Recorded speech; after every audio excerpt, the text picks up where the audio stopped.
All right, folks, this is Harris Sultan. So yesterday, Tommy Robinson appeared in court, not for standing up for his country, to defend his cultural or historical identity, not for being a patriot, but he appeared in court on terrorism charges. Yes, you heard that right. Tommy Robinson, who has dedicated his life to combating Islam, Islamism, radical Islam, Muslim terrorists, that guy is accused of terror charges. At this point, it looks like they're just throwing everything at him and hoping something might stick. Now, let me give you a bit of context, because as it was happening, I was watching it very closely because I was in England at that time. So Tommy Robinson, right after he does his Unite the Kingdom rallies, he goes overseas. As soon as he's done, he just goes away. Now, on the 27th of July last year, 2024, he held one of the Unite the Kingdom rallies. I attended that rally. It was a beautiful, successful rally. It went without any incident. And right after that, I think within a couple of days or so, the Southport massacre happened. Now, Tommy Robinson, as I said, as soon as he does one of his rallies, he just leaves the country. He just goes to switch off, chill, relax, whatever.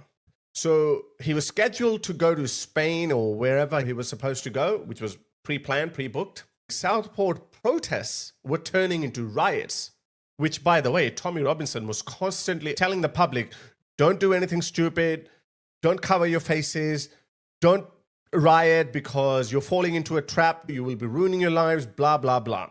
So Tommy Robinson was constantly urging caution. So as the Southport protests were turning into riots, Tommy Robinson was on his way out of England. And at passport control, or the federal police, whatever the equivalent of the federal police is in Britain, they asked him to hand in his unlocked mobile phone. Otherwise, he'll be charged with terror offenses. Now, they've done this with Paul Golding as well.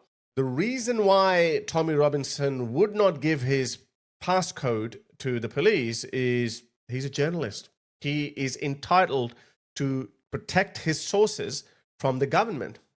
Why would the government want to know? What grounds did they have to peek into Tommy Robinson's phone? As I said, he's a journalist. I've spoken to him. God knows how many other people have spoken to him. What business does the government have to look into his privileged private conversation between him and other important people in the world? They have no business. Under the principle of freedom of the press, Tommy Robinson is entitled to protect his sources. So he refused to give the passcode to the police. So they let him go. They kept his phone, I think.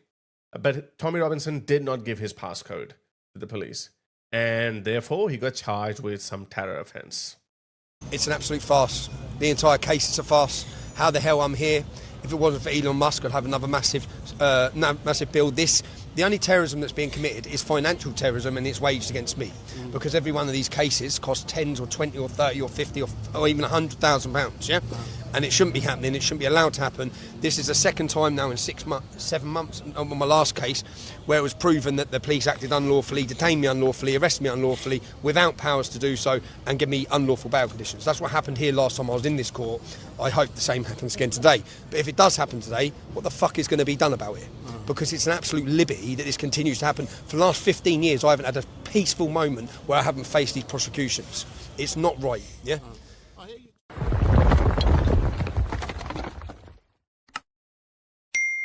So he went to court.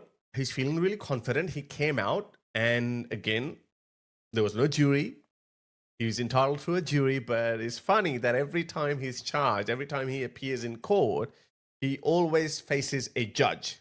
But I don't want to sound conspiratorial. Tommy Robinson appears very confident. He thinks that the charges are going to be overthrown and he'll win the case. But as soon as he came out of court, this is what he said. A huge thank you to Elon Musk today. And this person said, Grok, why is he thanking Elon Musk?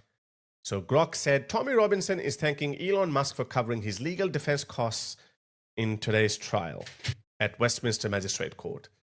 So as it turns out, Elon Musk, the world's richest man, is paying for Tommy Robinson's legal expenses. What's wrong with that? Apparently that is pissing off a lot of people. One such person is this parliamentarian, Daisy Cooper, who is a deputy leader of the Lib Dems. Let's have a listen to what she has to say. On Monday, the far-right, racist hate preacher Tommy Robinson who is currently on trial for allegedly refusing to comply with counter-terror police, claimed that his legal costs are being paid by Elon Musk. It is outrageous that a man who has so much control over what people read online every day could be funding someone who stokes far-right extremism on our streets. If this was Putin, the government surely would act. So will the Prime Minister commission the security services to assess the threat that Elon Musk poses to our democracy and recommend measures to this House that we can take to stop it? Well, I can tell that we do look across the board at threats to our democracy and must continue to do so. I won't comment on the particular case given the state of legal proceedings. First of all, obviously, ignoring these labels, far-right, fascist, stoking far-right extremism on our streets, blah, blah, blah. I think nobody cares anymore. Do you care about it anymore? I don't care about it anymore. In fact, if you get accused of far-right or fascism, then it means that you're doing something right, because all these idiots, they have become utterly incapable of convincing the public of their argument. Utterly incapable. But did you notice how she says, for allegedly refusing to comply with counter-terror police? What was the problem? Did they see him talking to some shady people, planning to blow up something? Did he speak with some persona non grata? What was it? Like, what grounds did they have to ask him to hand over his unlocked phone? They had absolutely zero grounds. And the only thing it points to is that they wanted to have a look into his phone and see who is he talking to. Now, Tommy Robinson is not some ordinary person, okay? If I was not a social media person, if I wasn't talking to all kinds of people, I would hand in my phone. I was like, okay, well, there you go. I've got nothing to hide. But let me tell you, Tommy Robinson is much bigger than me. But I, as a small-time activist, I have spoken with Pakistani politicians, activists, academics, not just Pakistani, but people from all around the world, who have said that they really like what I do, but they can't support me publicly because their lives will be endangered.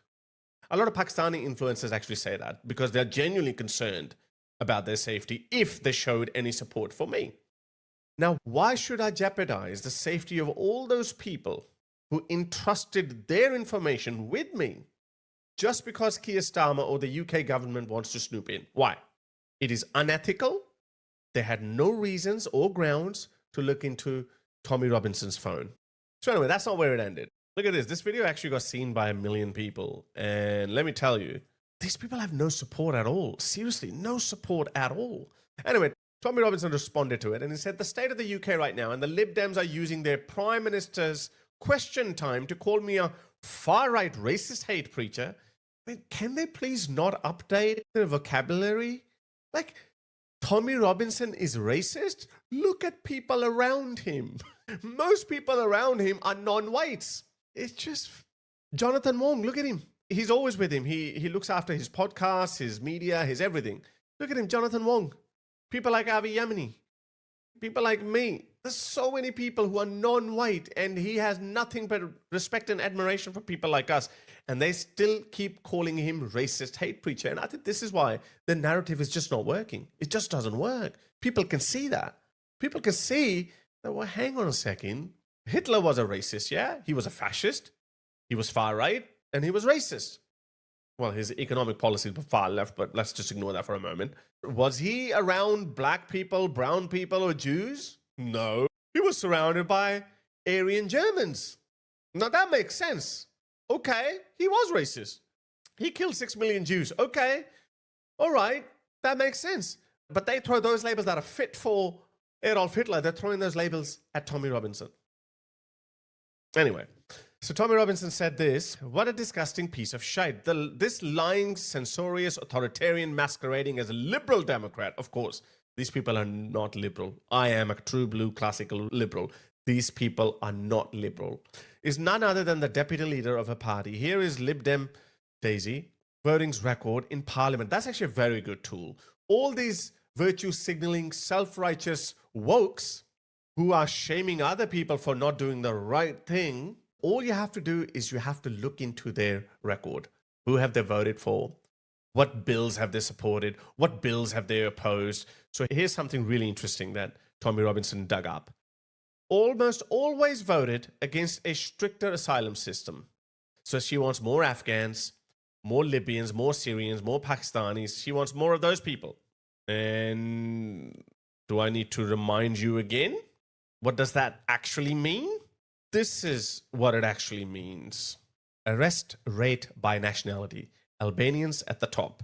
Then Afghans, Iraqs, Algerians, Moroccans, Somalians, Eritreans, Iran. Most of these people entered as asylum seekers. And she wants more of them. That's her voting right. No wonder people don't listen to these clowns. Okay, that's one.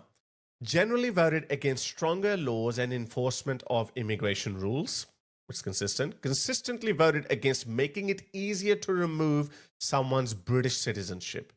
Now she's making it hard for the government to cancel terrorist citizenships or criminal citizenships or rapist citizenships. This is what it means. Mid Ali Djilit, an illegal migrant from Albania, he's blah, blah, blah. He was sentenced to 16 years, costing the UK taxpayers £750,000. No deportation order was made. Let me show you more. This is Shafi Mohammed, a Somali migrant who invaded England in 2020, which Daisy supports.